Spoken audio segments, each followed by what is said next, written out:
Next बेटा आज हम कंटिन्यू करेंगे हमारा नेक्स्ट टॉपिक। ये हमारी नेक्स्ट फिगर है। इसमें वो कह रहा है कि find the value of S Q T. Fourth सम में बेटा 6.3 NCERT। यहाँ फाइंड आउट करना है एस क्यू टी, ये वाली वैल्यू फाइंड आउट करनी है आपने। तो ये फाइंड आउट कैसे करेंगे, अगर ये पता होगा तभी आएगा। हम इस ट्रायंगल में से ये वाली वैल्यू फाइंड आउट कर लेंगे। हमें इसमें कुछ नहीं पता, कोई पैरेलल है, कोई ट्रांसवर्सल है, कुछ नहीं है। तो कौन सी प्रॉपर्टी से लगाएंगे यहाँ, एंगल सम प्रॉपर्टी की। सबसे पहले हम लेंगे इन ट्रायंगल PRT। ये ट्रायंगल लेंगे बेटा PRT, इसको नंबर 1 देंगे। मतलब P plus angle R plus angle 180 degree. ठीक है, इसकी वैल्यू 40 है, इसकी वैल्यू 95 है और एंगल 1 की वैल्यू आप निकाल लेंगे। यहाँ से आपने खुद निकालनी है। ठीक है, तो जो भी आपका एंगल 1 आएगा वो एंगल 2 आएगा, क्योंकि आप लिखेंगे यहाँ angle 1 equal to angle 2, vertically opposite angle. अगर ये आपस में वर्टिकली अपोजिट एंगल है तो TSQ में भी एंगल सम प्रॉपर्टी लगेगी बाय एंगल सम प्रॉपर्टी। मतलब angle 2 angle S plus angle Q 180 degree. यहाँ S की 75 है, 2 की वैल्यू यहाँ से आ जाएगी तो Q की निकल आएगी। इस तरह से सम करना, ये बहुत इजी है। फिर नेक्स्ट कराऊंगी आपको मैं। देखिए स्टूडेंट्स, अब ये हमारी 5th प्रॉब्लम है कि PQ परपेंडिकुलर है इसके ऊपर। इसका मतलब P तो 90 हो गया। ठीक है, और PQ पैरेलल टू SR। अगर ये पैरेलल है तो ट्रांसवर्सल ये है QR। Prove find the value of X and Y। ठीक है, अब ये पैरेलल को कंडीशन को लेकर चलेंगे। PQ पैरेलल टू SR, ये देखो PQ parallel to SR, QR transversal. Q को क्या लेंगे आप, ट्रांसवर्सल। अगर इसको ट्रांसवर्सल लेंगे तो देखिए ये Z बन रहा है, दिख रहा है Z आपको, दिख रहा है ना Z सबको। देखो क्या ढूंढ रहे होते हैं आपने, Z F, ये एडजेसेंट साइड, वर्टिकली अपोजिट, यही बातें ढूंढनी होती हैं। ठीक है, ये देखो Z बन रहा है, दिख रहा है सबको Z मतलब अल्टरनेटिव एंगल, दिख रहा है Z। इसका मतलब ये एंगल सब इक्वल होगा आपस में। इट मीन्स PQR की वैल्यू क्या आनी चाहिए, QRT, alternative angles, alternative angles. PQR क्या आया, 28 प्लस X, क्योंकि PQR में 28 भी है, X भी है। इस बात का ध्यान रखना आपने। QRT में 60 है केवल, X की वैल्यू 60 माइनस 28 32 आ गया। X की वैल्यू हमारी क्या आ गई, 32। X तो आ गया बड़ी इजीली। अब Y निकालेंगे। अब ये ट्रायंगल देखिए, इन ट्रायंगल PQS, PQS में क्या है, X जमा Y जमा P, यही होगा ना एंगल सम प्रॉपर्टी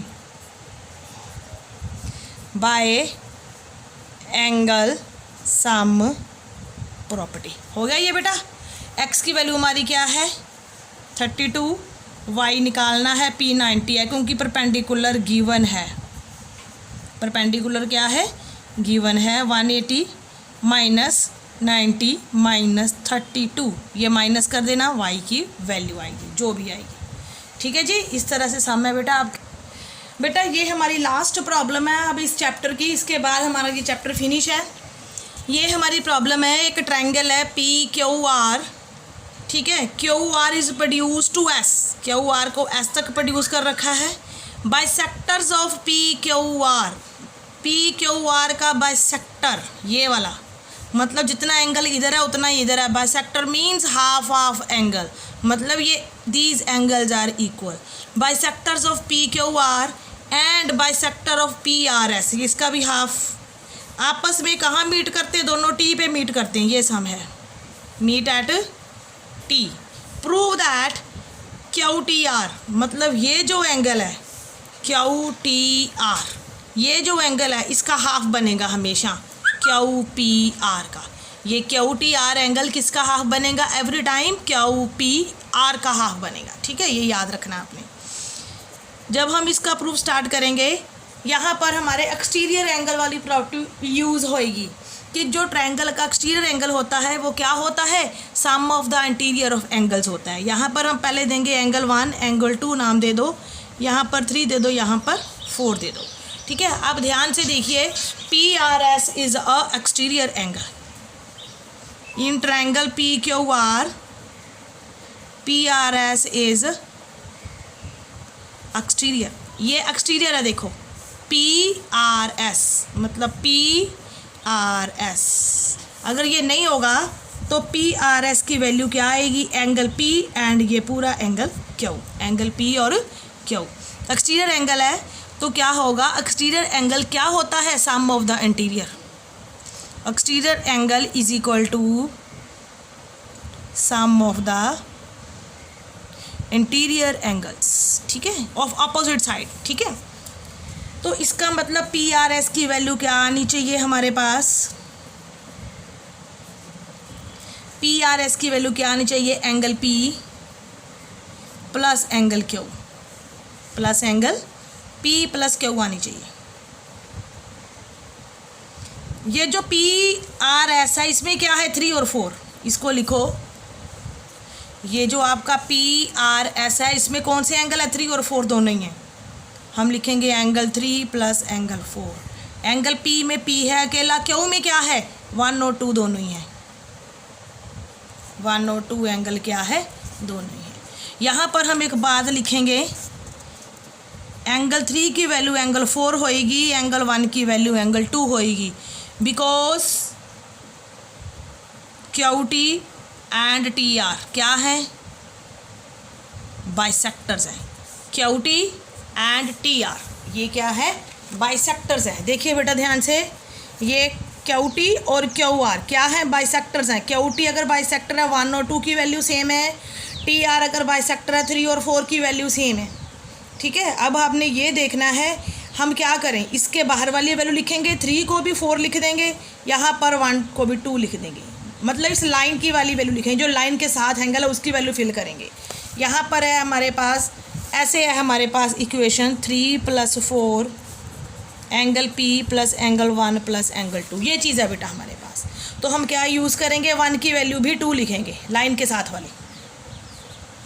यहाँ पर 3 और 4 है तो 3 की वैल्यू भी 4 लिखेंगे लाइन के साथ वाली। Angle 4 plus angle 4 angle P angle 2 plus angle 2, क्योंकि 1 नहीं लिखेंगे 2 लिखेंगे, क्योंकि इस ट्रायंगल की बात भी करेंगे अब हम, ठीक है। इसलिए हमें इस ट्रायंगल में कौन कौन से एंगल चाहिए, 2 और 3 और टी, 3 एंगल है, 2 3 टी, समझ में आई बात, इसलिए हमने ऐसा करना है। तो यहाँ से हमने क्या करना है, 2 time angle 4 angle P 2 time angle 2, ये 2 2 सेम आ रहा है, इसको एक तरफ ले जाओ, angle 4 minus 2 time angle 2 angle P, ठीक है। ये 2 की वैल्यू हमारी बाहर आ जाएगी, 2 कॉमन ले सकते हैं, angle 4 minus angle 2 is equal to angle P, ये इतना आ गया हमारे पास, ठीक है। मतलब एंगल 4 माइनस 2 की वैल्यू पी आ गई, 4 माइनस 2, ठीक है। अगर हम सिर्फ 4 को एक्सटीरियर माने, पहले हमने पूरे को एक्सटीरियर माना था, पूरे एंगल को किसका एक्सटीरियर था, वो इस ट्रायंगल का, सिर्फ इसको एक्सटीरियर माने, किसका एक्सटीरियर बनेगा, वो क्यू टी आर का, ठीक है। तो एंगल 4 किसका एक्सटीरियर है, Q T R, exterior of triangle Q T R का। तो एंगल 4 की वैल्यू क्या आनी चाहिए, एंगल 2 प्लस टी।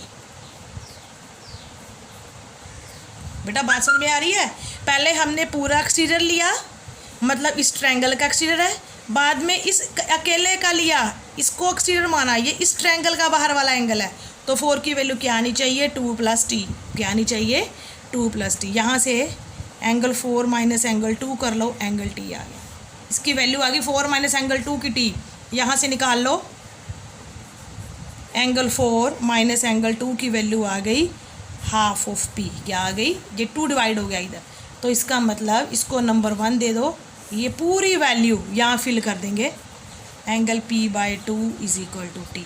मतलब ये जो टी है वो हाफ होगा पी का, यही प्रूव करना है बेटा, ये जो टी एंगल है यही प्रूव करना है, ये जो टी एंगल है वो पी का हाफ होना चाहिए, T is half of P, T is half of P, it means T is half of P. अगर इस तरह का कोई एमसीक्यू होता आता है आपको सम, बाय चांस एग्ज़ाम में कोई इस तरह का सम आ जाता है, तो ये आप ऐसे कर सकते हैं।